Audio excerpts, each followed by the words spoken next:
Thank you for watching this episode of Stories Inside the Man Cave podcast. Now, episode 389 is another installment of The Pass Rush with Stevie Lee, and we have a plus one.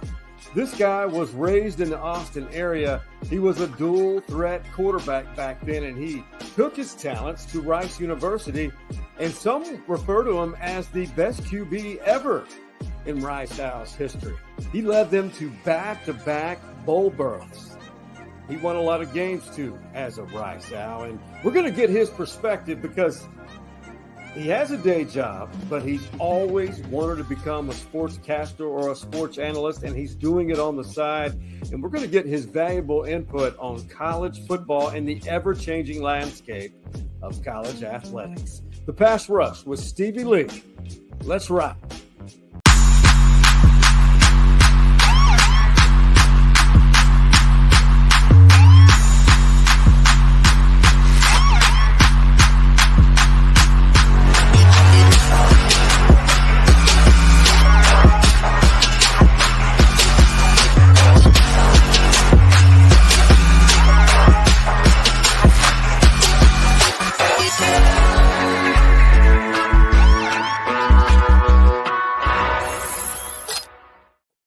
Stevie, cheers to you, brother.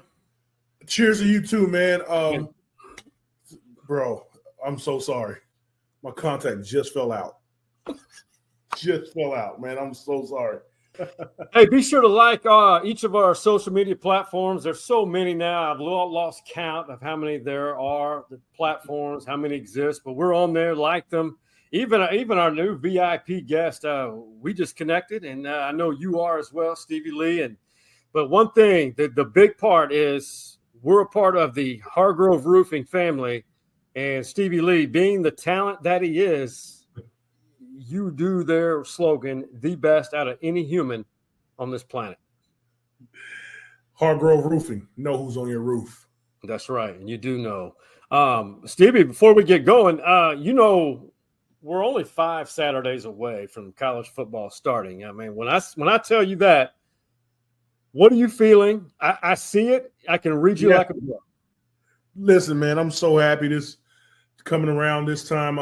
We finished off on a high note last year, and I just wanted to build off of what we did last year and going into this year. I'm so excited about the new conference. I'm so excited about new faces on the team, and as well as the old faces growing. Right. So, man, it's going to be a fun year at the University of Texas. Yeah, and a great year for the new league, the SEC. And we have great programs in the state of Texas, FBS, FCS, and a couple of the FBS schools that I take that are going to win more. I think North Texas is going to be one of those. SMU going to the ACC, and I do believe – the Rice Owls are going to take a leap, and that's where we want to bring in our new VIP. He will be a VIP alumni, but I want to show you who this guy is. He was a former quarterback for the Rice Owls from the Leander ISD district, played at Vista Ridge and Cedar Park, and is one of the best quarterbacks that Rice has ever known to play the game. And first QB in Rice history to lead the program to back-to-back bowl games. And enough of me talking about it. Here he is. Taylor McHargue, welcome to the Man Cave. How you guys doing? Thanks for having me on. Yeah, you're more than welcome. I don't know what happened and why this graphic just there we go. Let's go back. That was odd. Are you a guy that likes to look back at your own numbers and have that put in your face, that large a font? No, not traditionally. Actually, some of this stuff I don't even think I knew, but no, I hadn't thought about some of this stuff in a while. Am I off base with Coach Bloomgren and Rice taking a big step this year? No, look, I'm as big a fan as Rice has, I think, so I'll try to not be too big of a homer. But we actually just got back from American Conference Media Days, and there were a lot of people that I think shared the same sentiment that you just shared, that on paper this should be the best team that Rice has had in a long time, and they've got depth and did a really nice job in the portal this year. And I think that's something that Rice has done in this modern era, and you guys will know it better than anybody with the University of Texas. A place like Rice, it's a lot harder to get people to come there in the portal, and they've really leaned into it. And I've done a really nice job. E.J. Warner, Kurt Warner's son, transferred in from Temple at quarterback, and really good player. I've called a couple of his games, and they've got almost everybody back on their defense and a pretty favorable schedule. So I say all that, hopefully they don't lay an egg, but on paper they should have a really good season. Stevie, you got to play Rice back in the day. What do you remember about those teams? Even though to me, Rice is one of those programs that has a really good team every 4 or 5 years. Now they're more consistent at going to bowl games. In that opening with I was hooked up with a cheerleader who is now my wife. That was after the Rice game in Reliance Stadium. So I remember playing Rice. I remember it was a fun game, but what I remember the most about it is the student body wore these Rice blue shirts that said, let's see, let me get it straight. Tuck Fexes on the shirt. It said Tuck Fexes. And so we're on the bus and we see all these people, they're booing us while we're on the bus, looking at them. They have these blue shirts on with burnt orange letters on it saying Tuck Fexes. And we looked around at each other and that fueled us. That fueled our fire. We went out there and kicked ass. If we go back and look at those stats, man, I don't think Rice is a rushing team. They were back then. It was the wing T or whatever formation they were running. We shut them down just because of that. So be careful when you call the dogs off the porch because they might come. So yeah, I don't. Ill-advised. I don't. Yeah, I do not recommend doing that, especially to those Texas teams. Yeah, but it was fun, man. I enjoyed it. I always enjoy playing Texas teams, man, because a lot of my teammates. I didn't play in Texas. I'm from Louisiana, but a lot of my teammates played against those guys, and whenever they always got up for playing against someone that they played with or against in high school. It was always fun playing Texas teams. Well, Taylor, I was going to ask you, since the big release of EA Sports College Football, the guy on the right picture, what would be your rating in that game if it existed then? It's funny. The last time that game came out was NCAA 14. I was on the game. So it had been quite a while. And I don't remember what my rating was. I know by the time the last version of it came out, I wasn't horrible. I want to say I had like a low 80s ranking, which I thought was about right. But before that, every year that game would come out, these middle school and high school boys would tweet at me and be like, I just started dynasty mode with Rice and you freaking suck on this game. I had to restart my season because you're so trash on this game. And I'd be like, every year, like clockwork, I just get this barrage of tweets and be like, okay, I don't need to buy the game. I need to mute Twitter for a while. In the basement from their mom's home. That's right. Where it always starts. That's right. Obviously you have fond memories of this. It will always remain a part of you. You were coached by David Bailiff, who is at Texas State as a special assistant at G.J. Kinney. What do you remember most about Coach Bailiff? Because I love the guy, great storyteller. I thought he was got the most out of his players wherever he was. Yeah, I still keep up with Coach Bailiff. I actually talked to him this week. The piece that I remember when I got to Rice was they went through, and his staff did a phenomenal job in recruiting for a 4 or 5 year period. And I think that's where you saw that run up. And Sean, you said it. I think you hit the nail on the head. We had this ramp up to that 2013 season where we won 10 games, won Conference USA. And it's kind of cyclical at Rice. And so I remember the first thing being, really aware that Bailiff and his staff had done a really good job in recruiting because we put a lot of guys in the NFL in a pretty short period of time, which typically does not happen at Rice. And then the other thing, he was he was a player's coach. I mean, he wanted his guys to like him, but you knew not to cross a line, and he demanded respect, but he was approachable. You could go into his office. The door was always open. It was not somebody that you were afraid of, but he did command respect. And I think, because of that, I've seen him at a few different teammates. He's come to their weddings. He came to my wedding. He's still, like I said, I talked to him, during the season, probably once every couple of weeks, and in the off season, once a month or so. And I know he's still, anytime, there's been a couple times that teammates have been in trouble, and teammates of mine, and he's called me and said, "Hey, y'all need to rally around whatever teammate for whatever reason." And so he's still that kind of guy.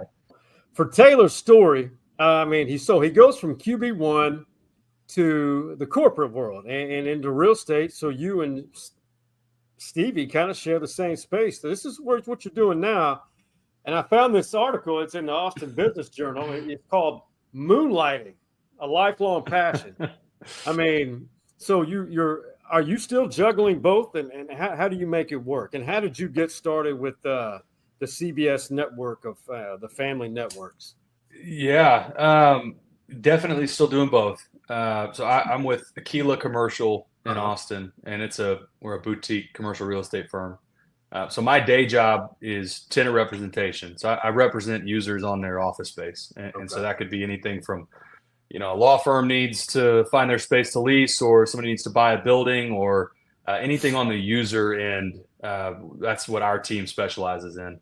And, Stevie, you'll understand this and kind of resonate with this, but we get paid by commission. I don't have PTO. I don't have office hours. And so I think that's part of what's benefited, my ability to do the announcing stuff, because you travel a lot in the fall for it. You leave every Thursday or Friday. And so you do miss some time, but I've got a team that I do lean on. And I think you just try to be real good at communicating. Never drop the ball on something that may happen on a Friday.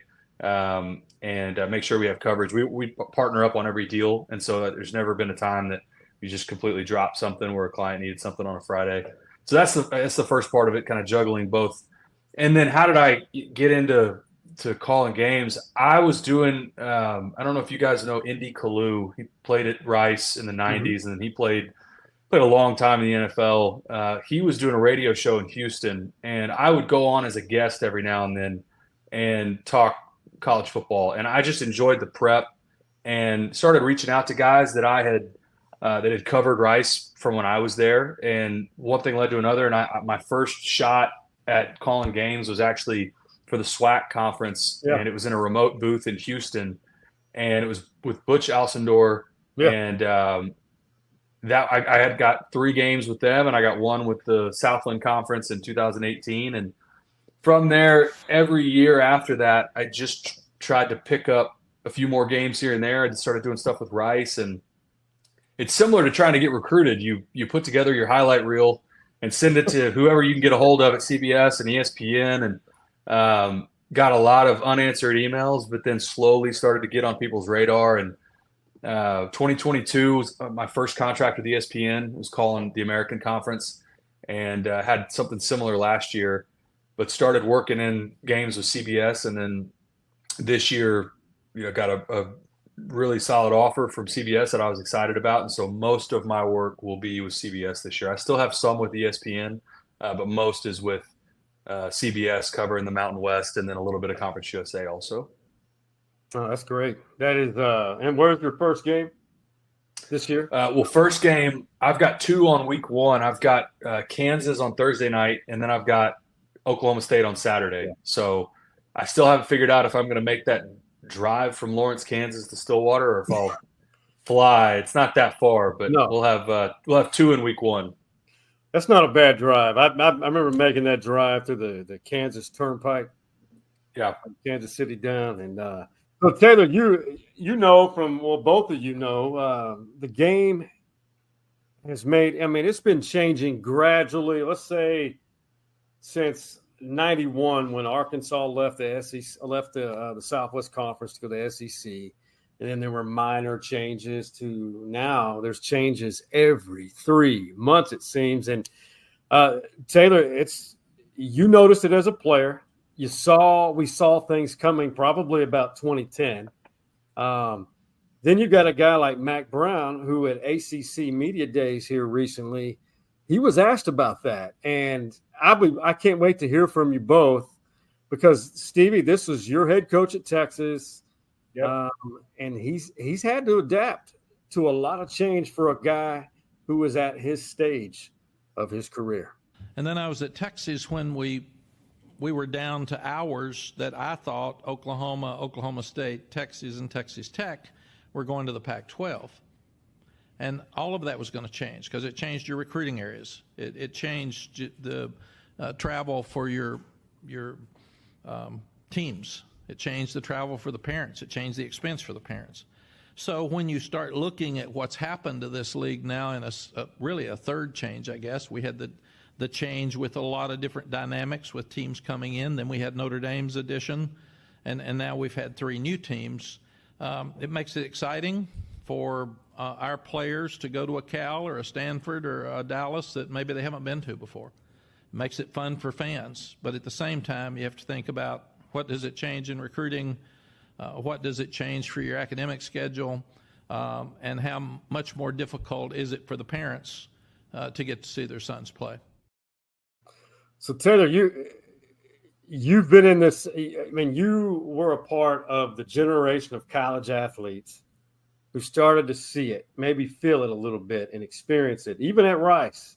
To what Mac mentioned, now you're dealing with it from the broadcasting side. I know it's hard to keep up. My head is just spinning like so many others. What's your take on all that to tie into what Coach Brown said? Yeah, well, first thing, I mean, we could probably sit here for an hour straight and just hammer this one topic, and there's so many layers to it that it's hard to be succinct because it goes in so many different areas. But what I would say is I did notice it. The first time that it really grabbed my attention was when we played Texas A&M when Johnny was suspended for the first half. He'd signed the autographs that summer. The NCAA gave him a 1-half suspension to kind of make it go away. And when we got on campus at Kyle Field, he had won the Heisman the year before. They were ranked in the top 10. And you get on campus, and it's number 2 jerseys everywhere. I mean, everywhere. Little kids, women, men, it didn't matter. Everybody had on number 2 jerseys. And I remember on the bus thinking, he should have made some money off of this. Legally, he made some money. But he should have made a lot of money. And that was that was the first time that I really that was the first example that I could really wrap my arms around and say he is worth a lot more than just his scholarship to Texas A&M. And if you look at the improvements they've made to that stadium, that was built by Johnny and Mike Evans. That's true. Now, the problem now is the NCAA had their head in their sand for so long, and then they take their hand off the scales, and now it's just turned into a free-for-all. And so you went from one direction where it was really punitive to the athletes, where guys use Texas again as an example. That national championship team, every single one of those scholarship players would have made money and should have made money during their time there. And then you swing back the other direction to how it is now, where it is a true pay-for-play model. And all of these guys, I shouldn't say all, but if they hit the portal, a lot of them are just hired guns. The first question they ask when they're in the portal, and for high school recruits, is to ask about their NIL at whatever school you're going to. What does that look like? What does the starting quarterback right now make? What does the starting left guard make? And that's the biggest problem for existing coaches is they're having to re-recruit their own players. It's not going out and getting new guys. It's, hey, my tight end is making $75,000, and he caught 6 balls last year and really wasn't very good. And now he wants a raise. If we cut him, we got to go hit the portal and pay somebody else. But if we pay him, I got to go find boosters that are going to pay this kid that didn't have a very good season. And it's exhausting, and it never ends. And I think that's where you're starting to see, and I admit that I am not fully up to speed on the legislation that is in the process right now. But at some point, you're going to have Congress step in, and you're going to have legislation that puts some guardrails around this, because the model right now where these kids just go out to the free market and it's this collective where you just dump a bunch of cash in a fund and then they just pay these kids astronomical money. I don't think that's going to last much longer. The coaches don't like it. Most of the kids don't even like it, except for the ones that are at the very top of the portal. So I do think change is going to come, and I think that pendulum will swing back towards some sort of equilibrium. But for now, the last thing I'll say on it, it comes up in every staff meeting, every coach that we talk to, when they start talking about the portal, it comes up in almost every conversation. And these coaches are exhausted by it because it is significantly harder right now to be a college football coach, in my opinion, than in the NFL because there is no offseason. The NFL guys in the offseason, they have office hours. They're grinding still, don't get me wrong. But in college, these guys are getting worn down to the bone. And something needs to change, and I do think something will change. I got a little bit of a different take on it, just a little bit. I totally get what you're saying. There's a lot going on in college football. What Coach Brown's talking about with the new travel schedules and, playing from the East Coast all the way over to the West Coast and all that stuff too. And then also coming into the NIL and the transfer portal. I don't feel sorry for them, the coaches. I don't. I absolutely do not. You got Steve Sarkeesian pulling in, what is it, almost $10 million a year? Yeah. It is what it is for them. When you had, Bo Davis here, he coaches two people on the field, the interior tackles. And sometimes there's only one guy on the field, and he's almost at $1 million a year or over $1 million a year. I don't feel sorry for him. You got to figure it out. You got to adapt. I'm adapting in my business right now with the NAR lawsuit. So we got to adapt in our businesses. You adapt in your business, So I think, I am still on the side, even though I missed out on a lot of money. I think I would have made some money. I am still on the side of these players get as much as they can because the school's going to get much as they can out of you. I wake up with arthritis in my neck. I didn't get paid for that. I got a pin in my foot. I didn't get paid for that. You know what I mean? No doubt. No matter, no telling what's going on in here. I did not get paid for that. So I want these kids to get as much as they can. But it is the wild, wild west. I do think that there needs to be some kind of rules and regulations, but I don't think that we can stifle these kids from going anywhere they want to go, because these coaches go anywhere they want to go, and so there needs to be something in there to like market value scales. You know what I mean? So just scale down. You're the starting here. You're the second team here. You're, and then kind of scale back the money that way. And then there needs to be education around these kids getting a lot of money with no education on what to do with that money. So that needs to be sanctioned by the NCAA.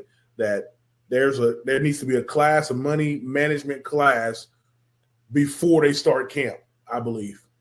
Yeah. So. It's a lot of things going on and a lot of things changing, but it's a multi-billion-dollar industry, and they can figure it out. So yeah, Stevie, we're on the same page on these kids. As much money as they can make in this period of their life, they need to be able to make it, because most kids don't go play in the NFL, and there's a lot of them that would make several $100,000 and graduate at 22, debt-free, with some money in the bank, that they're not going to go make any money in the NFL.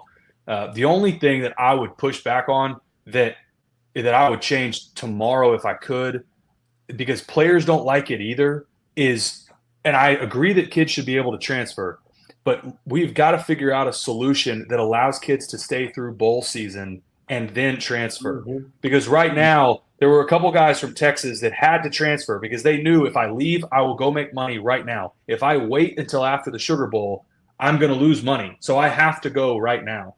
The only reason that happens is the transfer portal window is so tight after the season, so that these kids can be eligible in the spring semester. They would stay for these larger bowl games. I promise you, almost to a man, at bigger bowl games especially, these kids would stay. They'd take the trip, they'd play.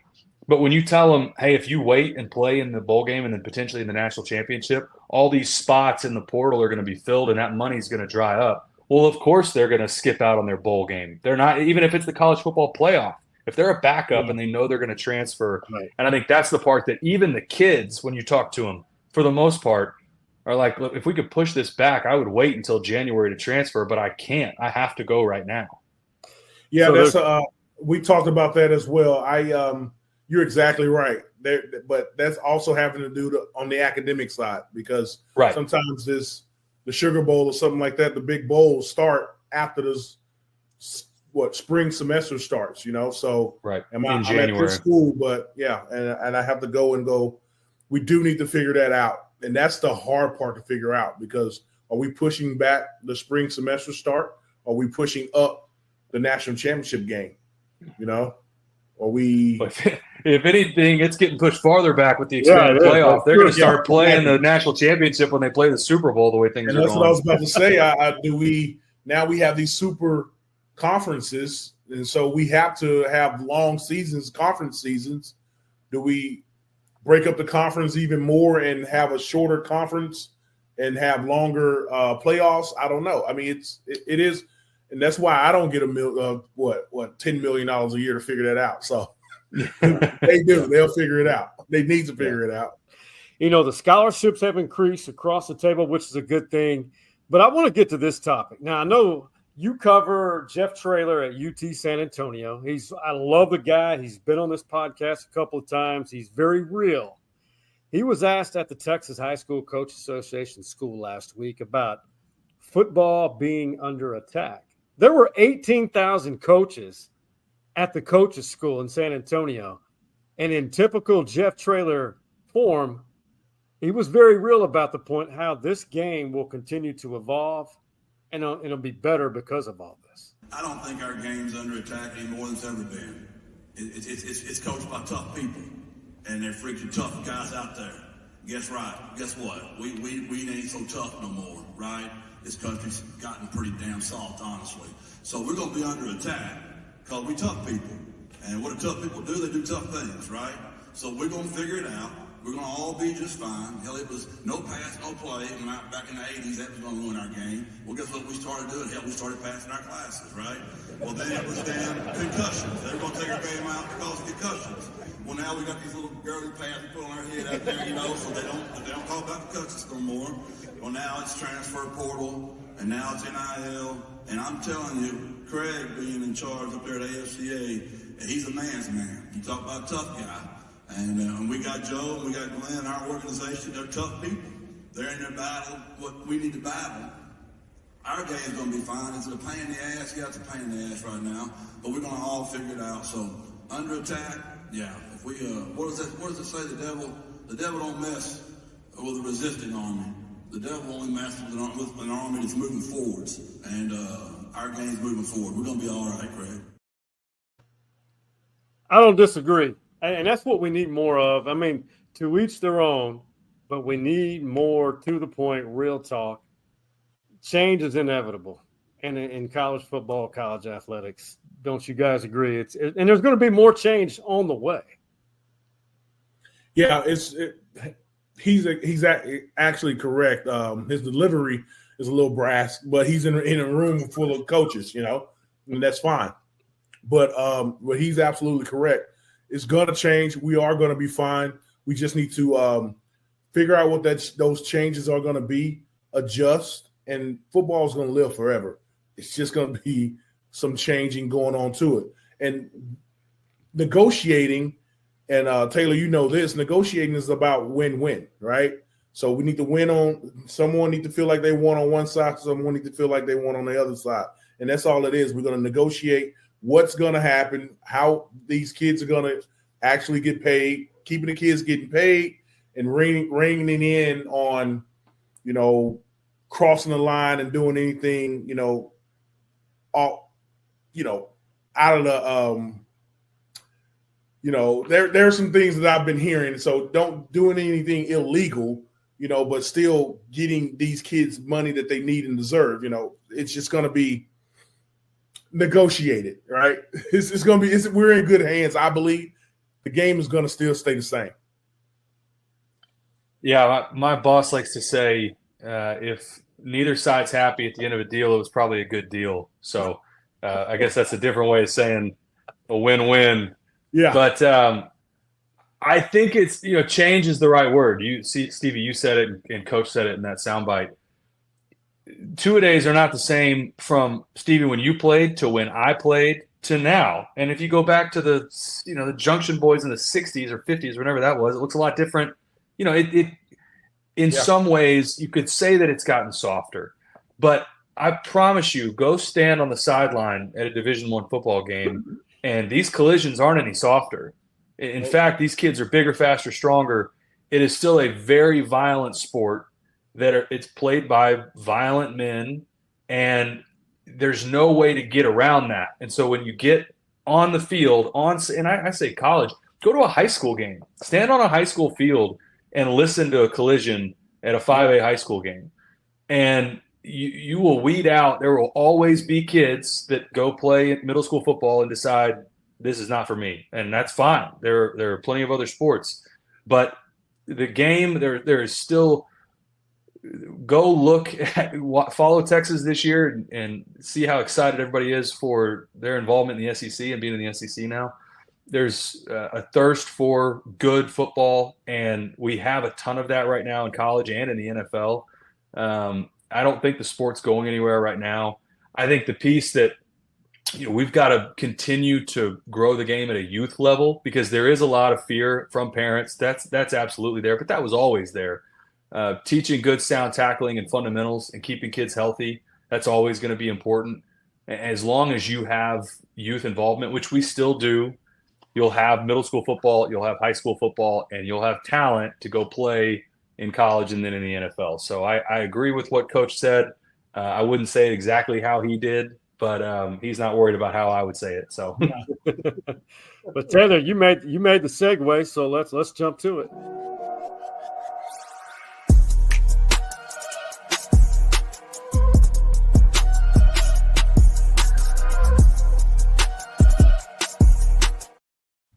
So you're going to be throughout the country. You for CBS, ESPN networks. You're an analyst. You see a lot of venues. You see a lot of good football, regardless of what level of Division I it is, G5, Power 4, whatever we're calling it now. But what are your thoughts on this new SEC?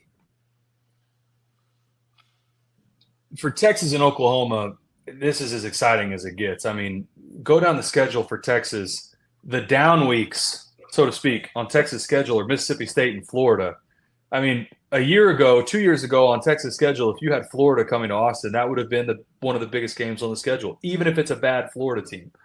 And I think from a fan's perspective, it's as good as it gets. I mean, they are in the best conference, and my CBS bosses will hit me on the side of the head for saying that, but it's the best conference, and you've got the fanfare in these venues when you go to Ole Miss or you go to Knoxville or you go even to South Carolina, the Swamp, pretty much everywhere except for Vandy. This is as good as it gets. And so from a fan's perspective, it's great. I think the benefit for the rest of college football is the expanded playoff will still allow, there's still a seat at the table for everybody else at the P4 level. And then there's still going to be one group of 5 team.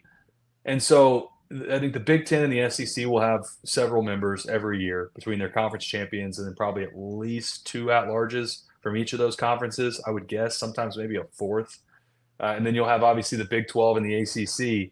But it will be for Texas, this year will be really interesting because you have Michigan, Oklahoma, Georgia, and Texas A&M on the same schedule. And so there's not this need to feel like you have to be perfect this year, because a 2-loss Texas team this year almost certainly still gets into the playoff with that record or with that schedule. And I think that's another thing that's going to be a little different is if, years past you lose week 1 to Michigan, already you're worried about, is this team, do they have any shot at the playoff now? Now, there's not the same concern. And the last thing I'll say just in general, I think there's going to be so much more meaningful college football played in the month of November across the board, which is going to be really exciting. Yeah. No, I'm right there with you, man. So back to we mentioned Texas. And I think you guys, as former players, know that you want to avoid any off-season adversity, any off-season issues, because in the summertime, it's very easy to happen. But when you have something like this pop up, that your head coach is going through a divorce, I didn't see this, but now that I really think about it, I'm not going to say anything. All I did was meet the people. I really don't know. But you see this right before camp, and you hate to see it. You hate to see any relationship, much less a marriage, L'Oreal and Sark mutually filing for divorce. Excuse me. Stevie, you're a part of the Longhorn family. What was your reaction when you first saw this? Man, it was tough. They looked great together when they first got off the plane to get hired here at the University of Texas. Man, if you guys will allow me to be 100% honest, yeah, which I always am, but because you're a positive guy. Because I'm a positive guy. This one, it hits a little bit different, right? You want someone's personal life to be stable and things like that, and when that comes out, you realize, it wasn't as stable as we wanted it to be. When you come and look at his professional life, right? Steve got some stuff in his closet, and we all know what happened at USC and things like that. And we at the University of Texas and the fans and the other players, we was like, L'Oreal holds this guy down and keep him in place. Sometimes we need that woman behind us or on side of us to keep us in place, right? That is not a worry, but that's a concern. The University of Texas just dumped a lot of money in this man's lap, right? And who we think is the rock that's holding him on this straight and narrow is not there anymore, right? And so, so he has to, dig deeper into his sobriety and dig deeper into his personal life when we're about to start one of the most important seasons in Texas football history. So that I saw this post that they put out, and I felt for them on a personal level. And then I started thinking about his professional life, and and I'm a little bit selfish in that, and I probably shouldn't be, but like I said, this is one of the most important years. The next few weeks is the most important weeks in Texas football history. Going into a new conference and a new big-time conference. I'm just hoping that he's okay.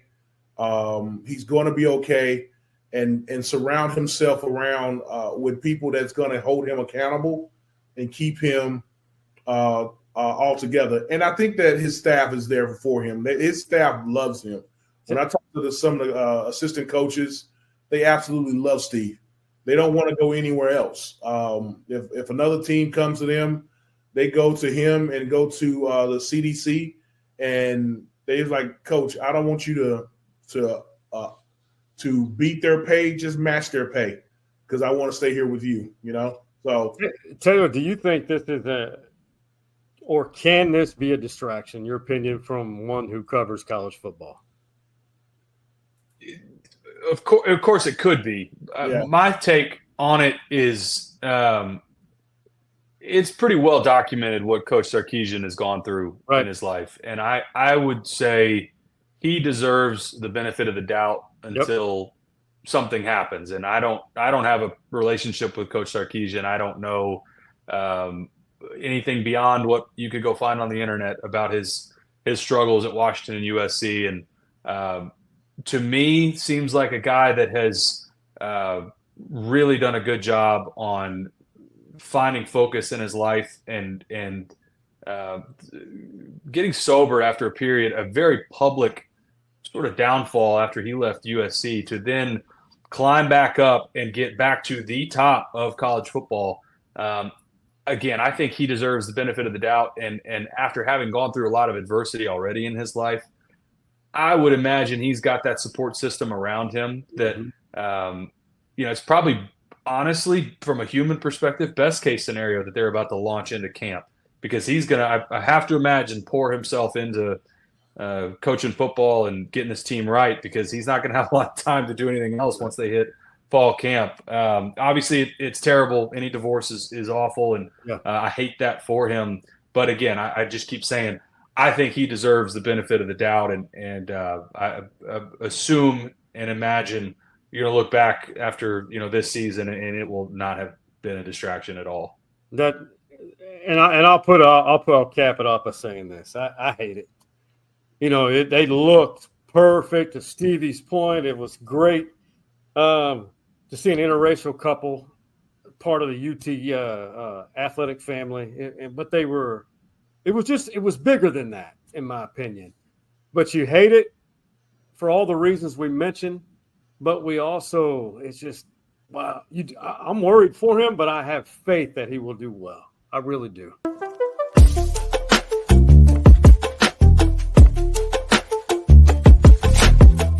All right, Olympic time. We got our favorite rap artist who is transcendent. The Olympics in Paris, Snoop Dogg. He said, "Man, I did something today." We'll start with you, Taylor. What would you capture? Oh my God! Oh man, I have no idea. I'm so bad at games like this. I did see him celebrating with the 4x1 team when they won gold. He was in there with all the wives. I'm like, he's got the best job in the world. I have no idea. I have no capture for this. I'm awful at stuff like this. I'll say this. I got something for you to light and burn. That's a good one. You know what? You know what he's thinking in his head? He's like, wait a minute. This ain't my blunt.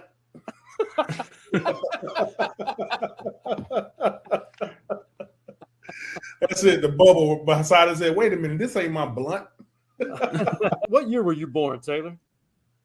1991. Okay. If you were 3 years old, you remember this. Stanisic with nowhere to go. Ball in the air. Watkins has it. Oh, he lost it. Ball free on the goal line, and let's see. Texas says up in the backside hit. The ball went flying. Norman Watkins recovers his own bump.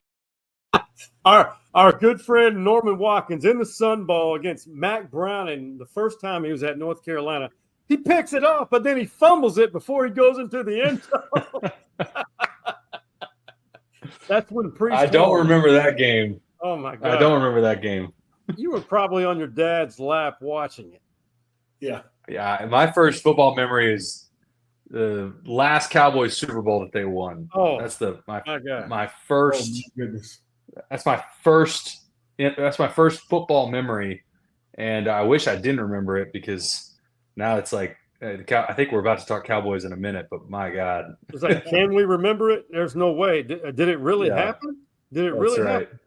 Hey, you get to see your guy up there on the top right acting. Pay tribute to Hargrove Roofing, and on the other side of this break, as Taylor mentioned, Dallas Cowboys. I don't think they're America's team anymore. Here at Hargrove Roofing, we try to think outside the box to kind of get the creative juices flowing. So I brought in my friend Stevie Lee, former defensive tackle for the Texas Longhorns. He's going to help the team strategize, really motivate them, light a fire. This guy's going to block down. This guy's going to block down. You put your butt into the guard, and that way my Mike linebacker gets free to do what?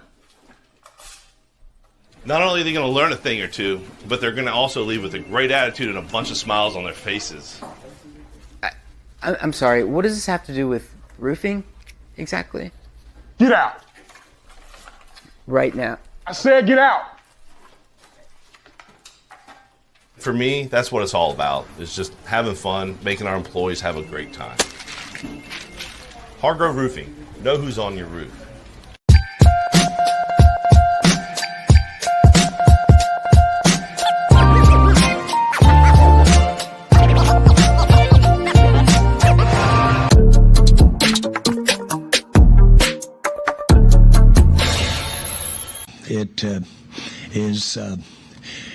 was resolved, and that was, of course, very sensitive with my family, and it was very sensitive with the unique publicity that's involved.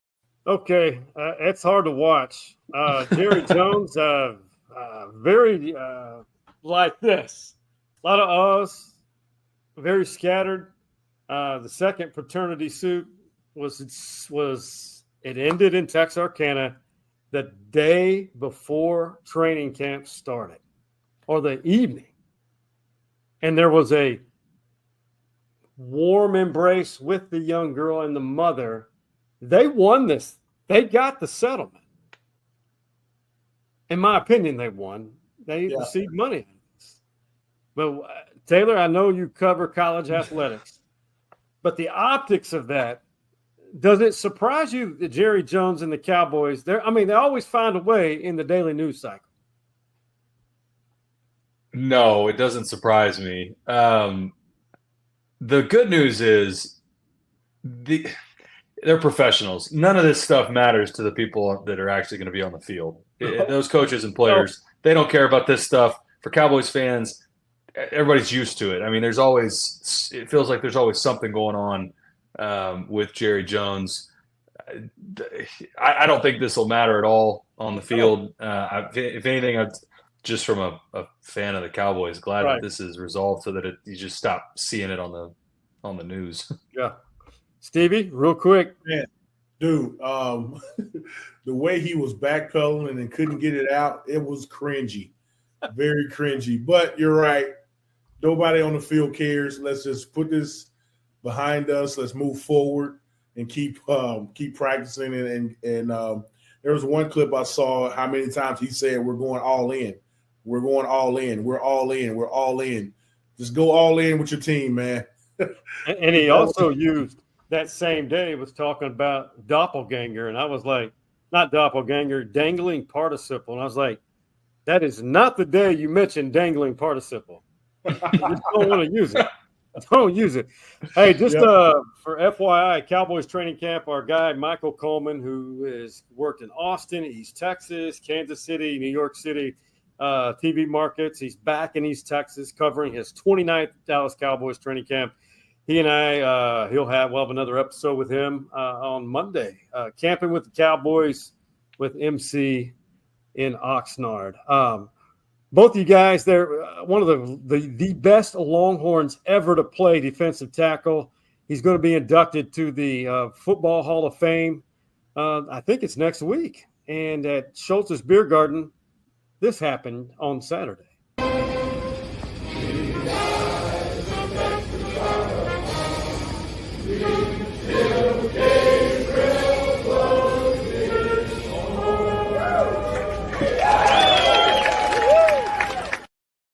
Steve McMichael, it's really hard. In 2021, he was diagnosed with ALS. He was a mountain of a man, part of that great 1985 Chicago Bears defense, which didn't let even spit get by. They were that good. The rumor is, or the latest I heard when I was there, was he's hanging on until this ceremony concludes. They had him on FaceTime from his home. Longhorns greats from the 70s all the way up to modern day were there, including Lamar Houston from your time, Stevie. No, that's a little bit past you. That was during your turn, Taylor. You remember Lamar Houston? I do. My Longhorn story, I probably should have told this at the beginning. My first start was against Texas at NRG. Oh, wow. It was the game after they had lost Alabama in the national championship. And so Garrett Gilbert is back at quarterback, and they brought back 10 of 11 on that defense. And I know that was a tough couple of years for Texas football, and I know on offense they weren't great. But that defense had everybody back, and it was my first start, and I got picked off by Keenan Robinson on a ball that he had no business ever getting to, and That was my welcome to college football, and that was welcome to college football. It was like every one of these dudes. I was like, I think every one of them at least made a roster in the NFL off of that defense. They were pretty good. Yeah. That was tough to watch because they were on the field the entire time throughout the season. It was hard to watch. Hey, TikToking in the man cave. There's a lot of questionable things that surface on TikTok. A lot of it's humorous, but we all know about the Hawk Tua girl. But we also, that's made its way around the country to people of all ages and even the animals now. This one, I was thoroughly entertained. I mean, I'm 51 now, and I watched this 3 times. Spit on that thing. You get me? Hawk. Baby, do you know that's where Hawk. Easily entertained. I need to grow up. I know it. Is there anything you could say to critique that TikToking in the man cave choice? No, that's good. Do y'all have TikTok? I do, but I haven't been on for 2.5 weeks. I don't even have it. I feel such a boomer. I'm like, I'm like scared of it. I'm like intimidated by the platform. Like, I'll just stick to Twitter or X or whatever we call it. I feel safe there. Stay on MySpace. Oh my God. Hey, man, tell me something good. We got to start with our guy, a new member of the Stories Inside the Man Cave podcast fraternity, Taylor McHargue. You got to watch CBS Sports on all their family of networks this year on college football, digitally, all the platforms, on air. Tell me something inspiring or maybe positive you want to pass along to the viewers and listeners.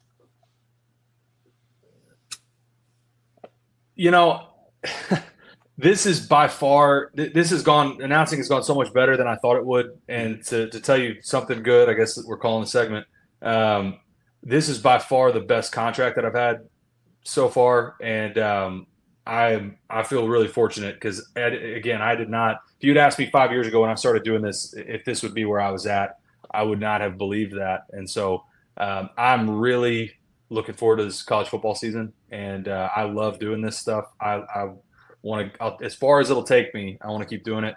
And so from a college football perspective going into this season, really, really excited about my contract and about this season.